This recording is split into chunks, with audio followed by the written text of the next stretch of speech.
व्यक्ति अपने जीवन में शिद्दत और संघर्ष के साथ ठान ले तो मैं सोचता हूँ कि कठिन से कठिन लक्ष्य को भी प्राप्त किया जा सकता है। नमस्कार दोस्तों, आपका स्वागत है हमारी शो चाय पे चर्चा। आज हमारे जो गेस्ट है उनका जीवन एक फिल्मी जगत की तरह है। उनके जीवन में बहुत उतार चढ़ाव रहे। आज वो जिस शख्सियत पे, जिस जगह पे है, जिस मुकाम पे है, उनको आने में उन्होंने बहुत कष्ट किए। तो हम स्वागत करते हैं देवराज जी चाड़ का हमारे शो चाय पे चर्चा। सर, स्वागत है आपका हमारे शो। धन्यवाद निशान जी। मैं मेरी तरफ से आपके सभी जो ऑडियंस है उनको धन्यवाद और शुभकामनाएं दूंगा।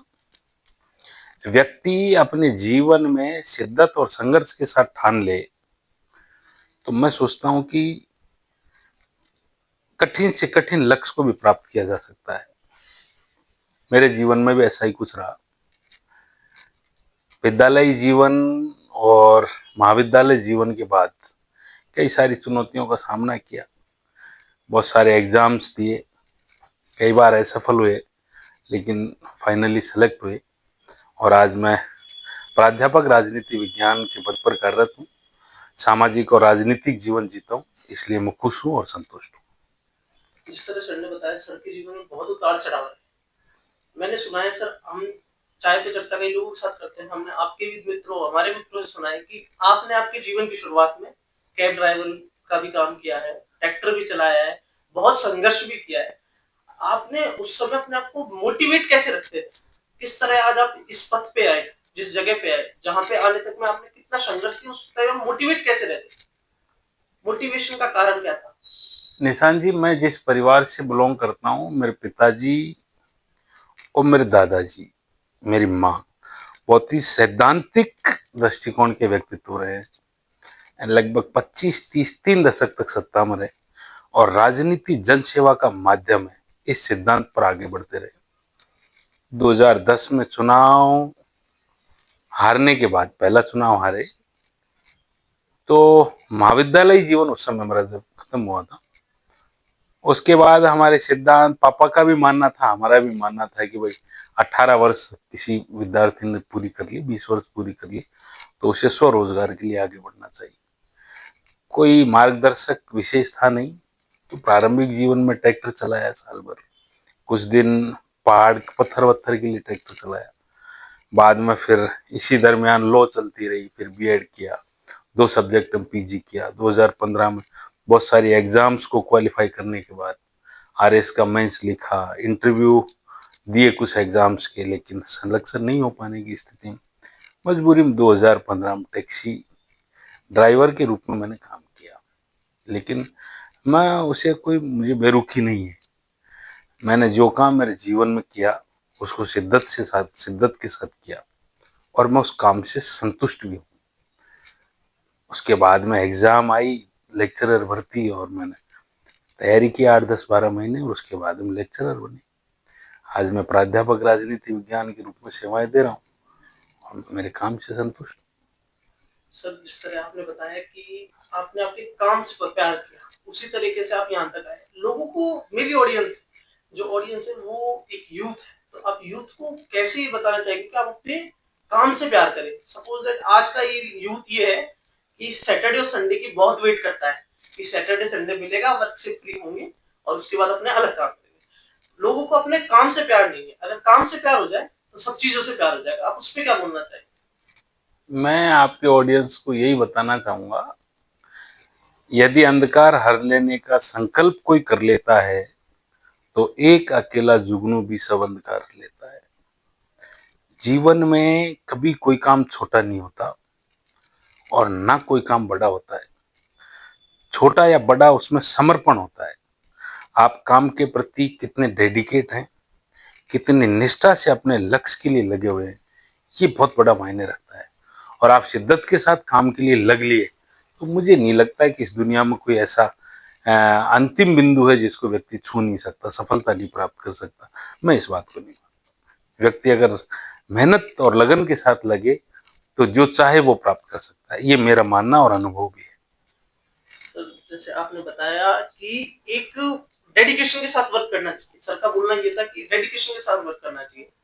आज का जो यूथ है, आज का जो जमाना है, जो 21st सेंचुरी है, इसमें सबसे बड़ा इश्यू सर, एक लोग डेडिकेटेड ही नहीं रह पाते। सपोज दैट सबसे मेनली टेक्नोलॉजी और वो अडॉप्ट करना बहुत जरूरी है आज के जमाने में, और एक चीजें याद नहीं रहती, भूलना बहुत जल्दी। तो इसके ऊपर क्या कहना चाहेंगे कि लोगों को किस तरीके से पढ़ाई करनी चाहिए? जैसे आप एक एजुकेटर भी है, तो आप जैसे आप बच्चों को, विद्यार्थियों को भी जिस तरीके से समझाते, उस तरीके हमारी यूथ को भी ये चीज बताए कि कोई भी चीज, याद की हुई चीज या कुछ भी पढ़ा हुआ कैसे लॉन्ग टर्म तक याद रखा जाए, और उसको डेडिकेशन के साथ रेगुलरली पढ़ा कैसे। देखो निशान जी, टेक्नोलॉजी का युग है और इस टेक्नोलॉजी के युग में ये जो हमें सोशल मीडिया ने जो स्थान दिया है, टेक्निकल जो प्लेटफॉर्म मिला, इसके सदुपयोग और दुरुपयोग दोनों है। आपने अभी कहा कि याददाश्त एक बड़ी चुनौती आज के युवा के सामने। तो मैं इसमें कहना चाहूंगा कि एक जमाने में जब ऑफलाइन अध्ययन होता था, जब बुक्स आपके सामने होती थी, नोटबुक आपके सामने होती थी और आप घंटों बुक्स और नोटबुक में होते थे, अब वर्तमान में लोग यूट्यूब के माध्यम से देख रहे हैं। टेक्नोलॉजी आधुनिकता होनी चाहिए और उसको वक्त के साथ स्वीकार भी करना चाहिए, लेकिन मैं सलाह दूंगा कि ऑफलाइन अध्ययन भी एक बहुत बड़ा इश्यू है। तो ये आपकी जो याददाश्त वाली स्थिति है, इससे आप बाहर चले जाओगे और इसका दुरुपयोग नहीं होना चाहिए। बहुत सारे गेम्स आ गए, ऑनलाइन फ्रॉडिंग आ गई, लोगों के जो स्क्रीन टाइम है वो 8-8 10-10 घंटे के आते हैं, 7 घंटे की स्क्रीन टाइम आ रहे हैं। वो वक्त लोग ऑफलाइन अध्ययन के लिए दिया करते थे, लाइब्रेरीज को दिया करते थे, क्लासों को दिया करते थे। अब लोग क्लास से मुंह कर गए, लाइब्रेरी से मुंह कर गए और उसने अपनी लाइब्रेरी और यूनिवर्सिटी फोन को मान लिया। उससे याददाश्त एक चुनौती के रूप में नजर आने लग गया। और बाकी योग है, मेडिटेशन है, मॉर्निंग वॉक है। जिस तरह भोजन एक व्यक्ति को जीवन जीने के लिए बहुत अनिवार्य है, सेम उसी तरह physical workout the compulsory part of life. व्यक्ति को निश्चित अपने जीवन में बेहतर जीवन के लिए, बेहतर मानसिक विकास के लिए योग और व्यायाम बहुत अनिवार्य है, जरूर करना चाहिए, मेरा मानना है। मैं मेरी ऑडियंस को एक बात और बताना चाहूंगा कि सर, मेरे लिए आज की ऑडियंस क्या है कि दो वर्क कर, एक काम के साथ दूसरा काम भी कर ले तो बहुत ज्यादा सोफिस्टिकेटेड हो जाती है, फ्रस्ट्रेट हो जाती है। तो मैं हमारी ऑडियंस को बताना चाहूंगा, ये सर एक जन सेवक भी है और इन्होंने कई बड़े बड़े आंदोलनों में इनका सहयोग रहा। मैं आपने शुरुआत में मैंने आपको बताया इनका फिल्मी जगत की तरह इनका जीवन रहा। तो मैं आपको बताना चाहूंगा, इनका जीवन, इनका विवाह एक ऐसी स्थान पे हुआ 2017 में, गुजर आंदोलन में इनका बहुत बड़ा समर्थन था, उस टाइम इनका विवाह हुआ। सर, ऐसी क्या विपत्ति थी, ऐसा कुछ क्या हुआ कि जो दूल्हा होता है, मेनली दूल्हा ही दुल्हन के पास जाता है, वहां पे दुल्हन प्राणी ग्रहण संस्कार के लिए आपके पास आई, और एक जंग का मैदान ही कहा जा सकता है उसको। 2017 का जो गुजर आंदोलन था वो एक जंग के मैदान के बराबर ही था। उधर आपने विवाह रचा है, इसका क्या कारण था? निशान जी, घटनाक्रम 2015 में एमबीसी वर्ग को 5% रिजर्वेशन लागू हुआ। एग्जैक्ट मुझे याद है 15 अक्टूबर 2015। 9 दिसंबर 2016 को हाई कोर्ट ने गुजर रिजर्वेशन को क्वेश्चन कर दिया। तो इस दरमियान स्टेट पीसीएस ने, कुछ विभाग ने वैकेंसीज निकाली और उन वैकेंसीज में अकॉर्डिंग लीगल फ्रेम, यानी जो विभाग के तय मापदंड थे उनके अनुसार अध्ययन किया विद्यार्थी के द्वारा। उनका मेरिट लिस्ट में नंबर आया और नंबर आने के बाद जब उनको नियुक्ति मिलने का दौर आया, उस समय हाई कोर्ट ने इसको क्वेश कर दिया। हमारे कुछ मित्रों की टीम थी, पूरे प्रदेश भर के लगभग 20-22 जिलों के लोग थे। हम तत्कालीन सरकार के सभी मिनिस्टर्स के पास गए, गुजर आरक्षण संघर्ष समिति के पास गए, सरकार में जो गुजर रिजर्वेशन को रिप्रेजेंट करने वाली कमेटी है उस कमेटी के पास भी गए, नेताओं के पास भी गए। उन्होंने हमें कोई रेस्पॉन्स नहीं दिया। अब समस्या ये थी कि राजस्थान पब्लिक सर्विस कमीशन के अकॉर्डिंग अध्ययन भी किया और मेरिट में भी नंबर आए और नियुक्ति नहीं मिली। बहुत बड़ी चुनौती। एक चीज जरूर समझ थी हमें कि गुजर आरक्षण संघर्ष समिति में जो ताकत है और सरकार में जिस चीज का भय है वो एमबीसी समाज है। हम सिकंदरा शहीद स्थल पर आए और लगभग 300 लोग थे। हमने यहाँ 14 फरवरी 2017 को हमारी नियुक्ति की मांग को लेकर धरना प्रारंभ कर दिया। उस धरने में चूंकि अब समाज में अपने सामाजिक परिप्रेक्ष्य में शादी या विवाह तो पहले से ही तय कर दिए जाते हैं। 23 फरवरी की मेरी शादी थी, तो हमारा ये मानना था कि सरकार 2-3 दिन में हमारी बात को मान लेगी और नियुक्ति के लिए हमें आश्वासन दे देगी। जब सरकार ने आश्वासन नहीं दिया तो हमने अगले दिन अनशन चालू कर दिया। अनशन चालू किया तो गैदरिंग बढ़ने लग गई और मैं मेरी जिद पर अड़ा। मैंने कहा कि जब प्रदेश के लगभग 5,000 युवा और 25,000 परिवारजनों का मेरे ऊपर यह भरोसा है कि ये नियुक्ति के साथ ही उठेंगे, तो मैं उन लोगों के साथ धोखा नहीं कर सकता। मैंने कहा कि मैं पाणी ग्रहण संस्कार के लिए दुल्हन के कर नहीं जाऊं, या तो सरकार मेरी बात मान ले या तो ही मैं यहाँ से उठूंगा, नहीं तो मैं नहीं उठूंगा। 23 तारीख को दुल्हन वीर गुजर शहीद स्थल सिकंदरा पाई, पाणी ग्रहण संस्कार हुए और मुझे गर्व है कि मेरे एक 15वें संस्कार को मैंने वर्ग के नाम, एमबीसी समाज के नाम कुर्बान किया और परिणाम स्वरूप इस समाज को 1252 नौकरियां मिली। मैं मेरे उस त्याग की वजह से बेहद खुश हूं और संतुष्ट हूं कि उस त्याग की वजह से राजस्थान प्रदेश में राष्ट्र की नीति और निर्माण और सांस्कृतिक राष्ट्रवाद का एक सक्रिय भागीदार हूं, इसके लिए मुझे गर्व है। सर ने बताया कि सर के जीवन में आरएसएस का बहुत बड़ा योगदान है। सर, एक आपका फ्यूचर विजन क्या है आपके लाइफ को लेके और एक सोशल लाइफ को लेके? आपका फ्यूचर विजन क्या है? देखो, राष्ट्रीय स्वयंसेवक संघ आपको महत्वाकांक्षा नहीं सिखाता, वो आपको सेवा की प्रेरणा देता है। आप निस्वार्थ भाव से समाज को, राष्ट्र को, संस्कृति को, राष्ट्रवाद को समर्पित जीवन कैसे दे सकते हैं। मुझे जब भी संघ या विचार परिवार का कोई कार्यक्रम होता है और मुझे मेरे अग्रजों के द्वारा जब आदेशित किया जाता है तो मैं उसे परमात्मा का आदेश मान के स्वीकार करता हूँ और उस काम को आगे बढ़ाता हूँ। मैं गर्व के साथ कहता हूँ कि मुझे राष्ट्रीय स्वयंसेवक संघ में और विद्यार्थी परिषद में काम करने का मौका मिला और मैं इस विचार से जुड़ा हुआ हूँ। और फ्यूचर विजन में मैं सोचता हूँ कि आज तो मैं एक शिक्षाविद हूँ, मुझे पढ़ने का बहुत अच्छा शौक है। मेरी लाइब्रेरी में 500 बुक्स हैं। भारतीय राजनीतिक चिंतकों से लेके पाश्चात्य राजनीतिक जगत से लेके और 5,000 वर्ष पहले से लेके और आज वर्तमान तक की जो बुक्स हैं उनका कलेक्शन मेरी लाइब्रेरी में। पढ़ने का और लिखने का मुझे खूब शौक है।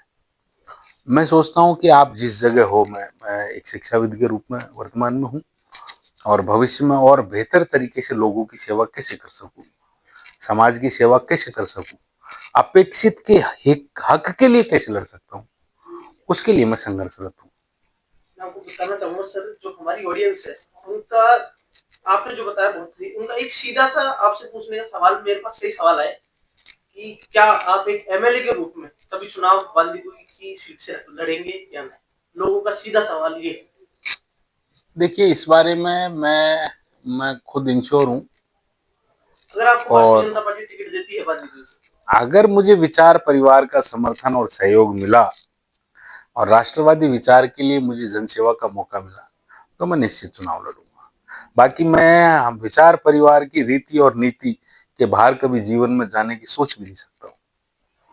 सर, आज के जमाने में लोग, जो यूथ है, मेनली ये पॉडकास्ट जो भी हो रहा है सब यूथ को मोटिवेट करने के लिए हो रहा है। यूथ बहुत ज्यादा डिस्ट्रैक्ट हो जाता है। डिस्ट्रैक्ट का कारण मेनली आपने बताया हुआ है पॉडकास्ट के बीच में कि फोन है, सेल फोन है, ये है। कुछ ऐसी बुक्स जो बच्चों को, आपने बताया कि आपके पास बहुत सारी बुक्स है, लाइब्रेरी है आपकी बहुत सारी, ऐसी बुक्स जो एक व्यक्ति को 18 से 24 साल के को सेल्फ एम्प्लॉयमेंट, सेल्फ सफिशिएंट और एक सक्सेस की राह में हेल्प करे। क्योंकि आज के जमाने में सबसे बड़ा सब कुछ चुटकी बजाते सब कुछ चाहिए, मेनली सबको चुटकी बजाते ही सब कुछ चाहिए। तो उस चीज में पेशेंस रखने के लिए ऐसी बुक्स रिकमेंडेड कि लोग सक्सेसफुल हो सके। मैं डॉक्टर एपीजे अब्दुल कलाम की बुक है विंग्स ऑफ फायर। मैंने उनके जीवन में उनका एक वाक्य पढ़ा है जो मैं एक आपको बहुत शॉर्ट में बता देता हूँ।